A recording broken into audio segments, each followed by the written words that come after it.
Olá, queridos alunos, queridas alunas, sejam todos muito bem-vindos à nossa aula de hoje. Eu sou a professora Marilane e hoje nós vamos estudar a aula 54 de Língua Portuguesa para o nono ano. E para a aula de hoje você vai precisar ter em mãos os seguintes materiais: o seu caderno de língua portuguesa, a caneta, o lápis, a borracha e o apontador, né? Será muito importante que você faça as anotações, porque o nosso assunto de hoje tem muitas regrinhas. E o assunto que nós iremos estudar será a parte 1 da concordância verbal. Como a concordância verbal reúne muitas regras, a professora dividiu esta aula em 3 partes. Hoje nós iremos então estudar a primeira parte da concordância verbal. Os objetivos para nossa aula são conhecer e também aplicar as regras de concordância verbal. Então vamos lá. Vamos primeiro ver, né, o que significa essa concordância verbal. Então, quando nós falamos em concordância verbal, é porque nós estamos pressupondo que haverá uma concordância com o verbo. E esse verbo, ele tem que concordar com quem dentro da frase, né?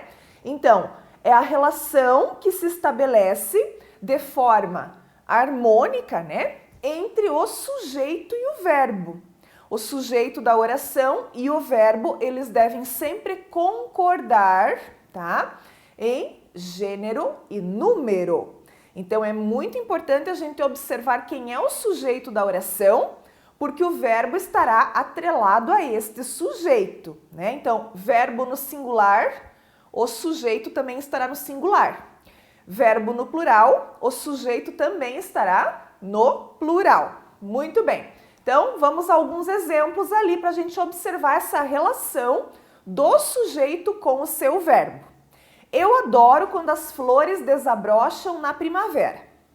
Na verdade, aqui nós temos um período, né, composto e nós temos 2 sujeitos, porque nós temos 2 verbos.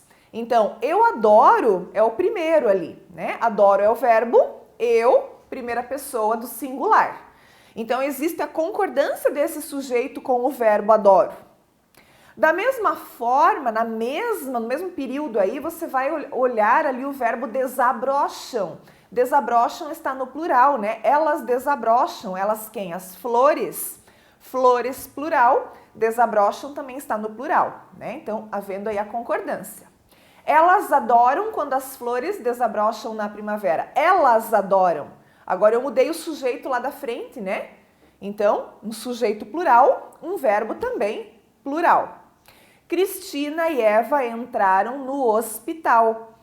Entraram é o verbo, quem entrou? Cristina e Eva, né? Então, temos ali o sujeito, elas. Eu posso trocar Cristina e Eva por elas. Por essa razão, o verbo deve concordar com este pronome no plural, né? Então, como eu falei para vocês, nós vamos estudar hoje as peculiaridades dessa concordância verbal. A regra geral diz que o sujeito deve concordar com o verbo, né? Mas existem muitas regrinhas, muitas especificidades de concordância verbal. Por essa razão, nós teremos então 3 aulas falando sobre este assunto. Hoje, então, nós vamos estudar regras de concordância verbal com sujeito simples. Você ainda lembra o que é o sujeito simples da oração? Se a gente voltar aqui nos exemplos que a professora trouxe, né? Nós temos ali 2 orações com sujeito simples e a terceira com sujeito composto, né? Entretanto, se eu trocar o Cristina e Eva por elas, eu passo a ter um sujeito simples. Sujeito simples, então, é aquele que vai apresentar apenas um núcleo, né? Então, eu é o sujeito, logicamente também será o núcleo. Elas, da mesma forma, sujeito e núcleo, né? E no Cristina e Eva, que é sujeito composto, eu só teria sujeito simples se eu substituísse pelo pronome elas, né? Que também seria o núcleo do sujeito. Então, sujeito simples, apenas um núcleo, né? Muito bem. Então, hoje vamos lá às regras para sujeito simples. Regra número 1. Quando este sujeito for um sujeito coletivo, tá? Sujeito coletivo é uma palavra que representa uma coletividade, né? Então, uma palavra que esteja no coletivo, tá? O que acontece nessa situação, então, com o sujeito coletivo? O verbo fica sempre no singular. Lembrando que sujeito coletivo não é sujeito composto, tá? Coletivo é aquela palavrinha que representa mais de um. Então, ali no exemplo, ó, a multidão ultrapassou o limite. Multidão é um coletivo. É um coletivo de quê? De pessoas, né? Então, você já deve ter estudado também os substantivos coletivos. Você aprendeu lá, por exemplo, que constelação é o coletivo de estrelas, que vara é o coletivo de porcos, né? Que colmeia ou enxame é o coletivo de abelhas, que ramalhete é o coletivo de flores e assim por diante. Então, aqui nós estamos falando de coletivo e não de sujeito composto, né? Só observar isso aí para não fazer confusão.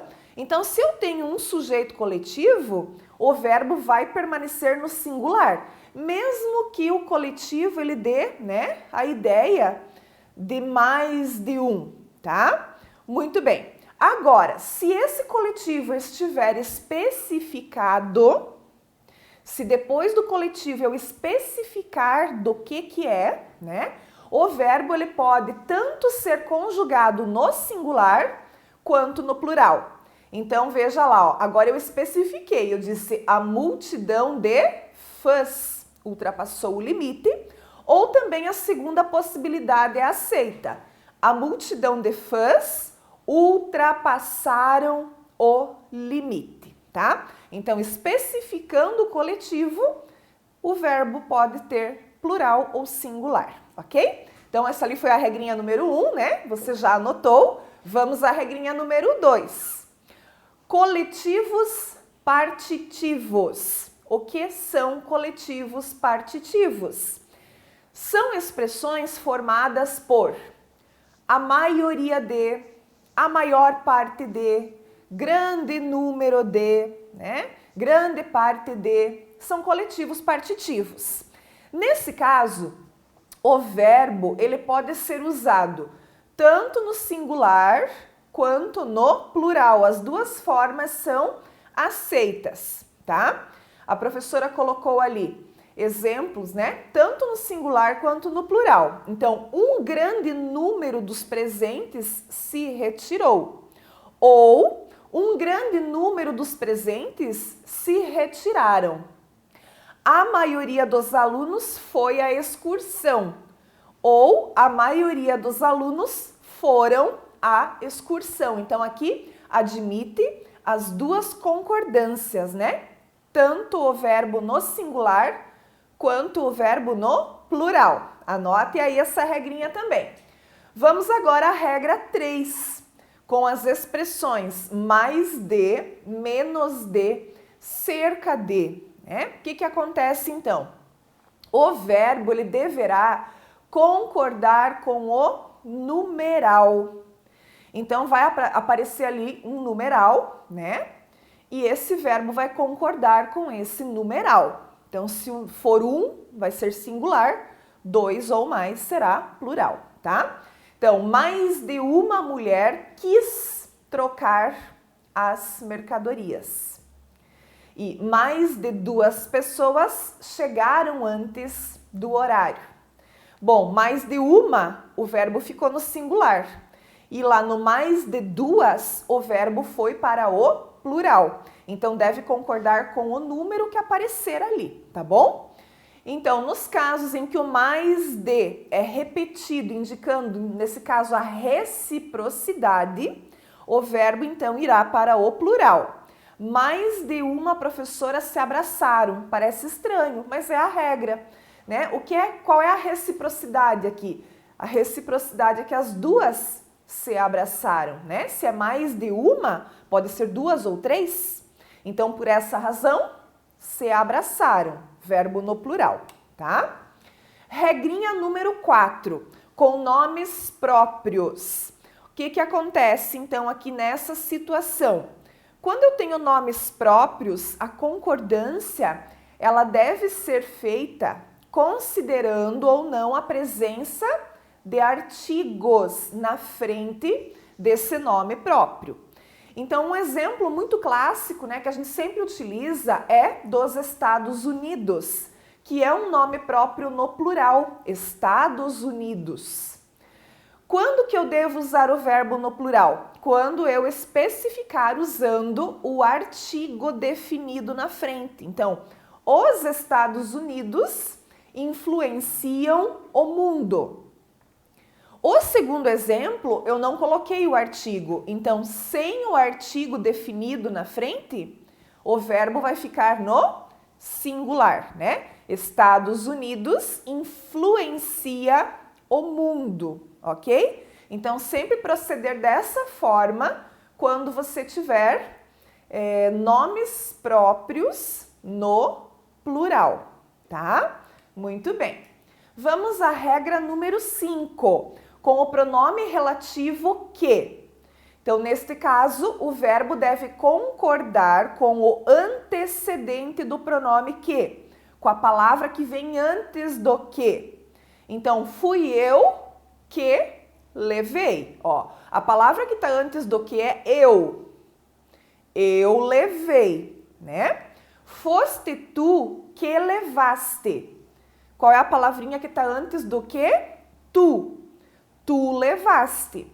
E foi ele que levou. Qual é a palavra que antecede o que? Ele.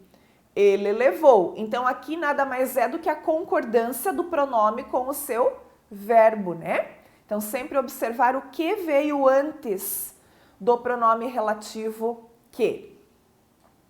Regra número 6. Agora, com o pronome relativo quem.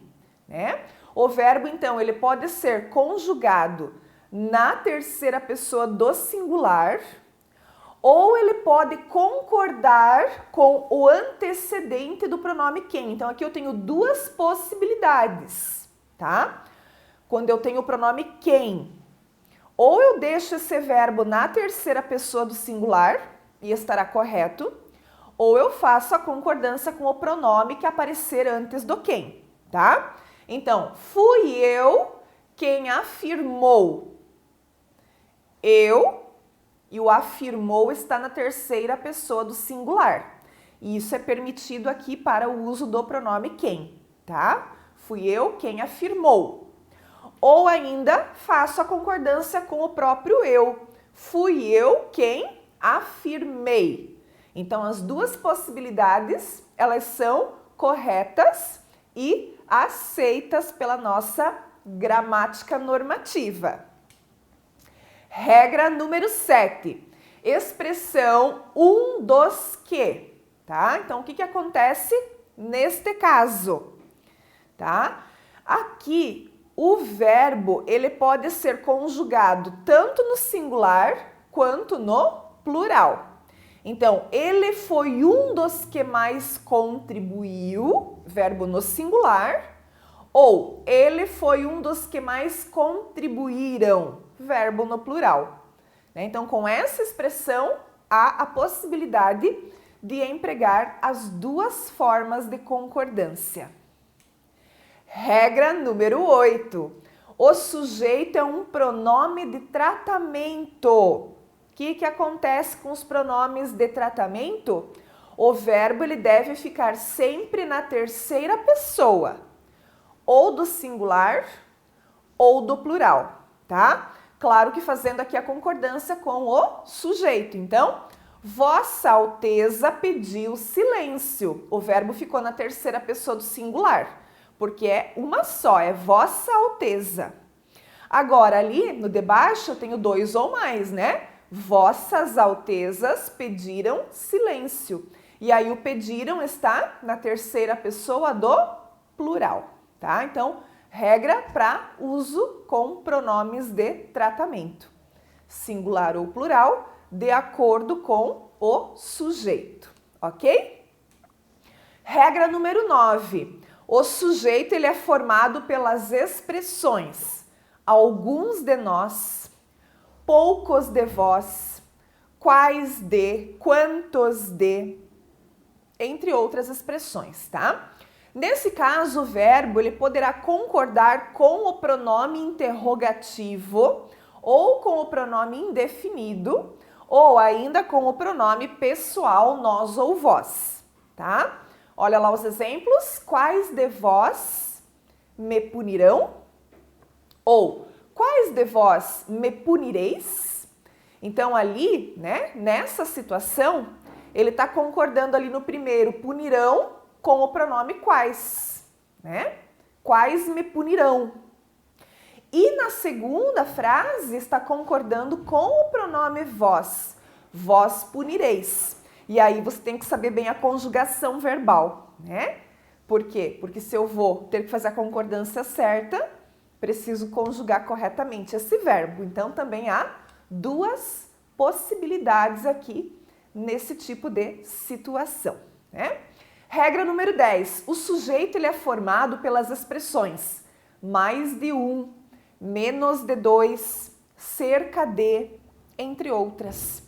O verbo deverá concordar também com o numeral, ó. Mais de um aluno não compareceu à aula, mais de 5 alunos não compareceram à aula. Da mesma forma, se for porcentagem, né? Vai concordar com o numeral. Muito bem, pessoal, 10 regrinhas por hoje, está ótimo, né? Então, nós ainda teremos a aula 2 e 3 de concordância verbal. Então, anote aí todas essas regrinhas e agora, bora fazer exercícios para memorizar tudo isso aí que você aprendeu na aula de hoje, tá bom? Muito obrigada, então, pela sua atenção e a gente se vê nas próximas aulas. Até mais!